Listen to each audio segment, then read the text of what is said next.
మైరాపట్టిలో నూతనంగా నెలకొల్పిన జాస్మిన్ వృద్ధాశ్రమం ఆదివారం ఘనంగా ప్రారంభమైంది. పలువురు ప్రముఖులు హాజరై ఈ వృద్ధాశ్రమాన్ని ప్రారంభించారు. కస్తూరిబా గాంధీ కేంద్ర trust chairman doctor PC royal, Govindaraja walkers association అధ్యక్షులు రెడ్డివారి ప్రభాకర్ రెడ్డి, టీటీడీ విశ్రాంత విద్యాశాఖ అధికారి డాక్టర్ నాగరాజు, వాకర్స్ కార్యదర్శి మాయా బజార్ భాస్కర్ రెడ్డి హాజరై ఆదివారం ఉదయం జాస్మిన్ వృద్ధాశ్రమాన్ని ప్రారంభించారు.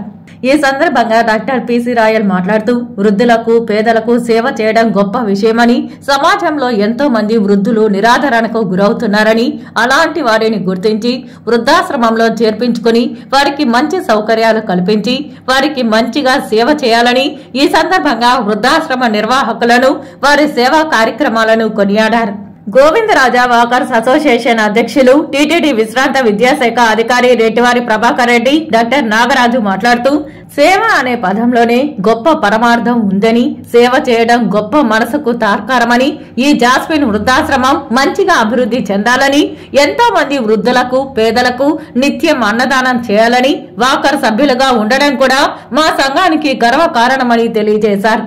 జాస్మిన్ వృద్ధాశ్రమ నిర్వాహకులు ఆర్ సునీల్ బాబు, షేక్ షాబుద్దీన్ మాట్లాడుతూ ఎంతో గొప్ప ఆశయంతో ఈ వృద్ధాశ్రమాన్ని ప్రారంభించామని, భవిష్యత్తులో ఈ ఆశ్రమం అభివృద్ధికి తమ వంతు కృషి చేస్తామని తెలియజేస్తూ ప్రతిరోజు కూడా 100 మంది పేదలకు మా ఆశ్రమంలో అన్నదాన కార్యక్రమం కూడా నిర్వహిస్తామని ఈ సందర్భంగా తెలియజేశారు.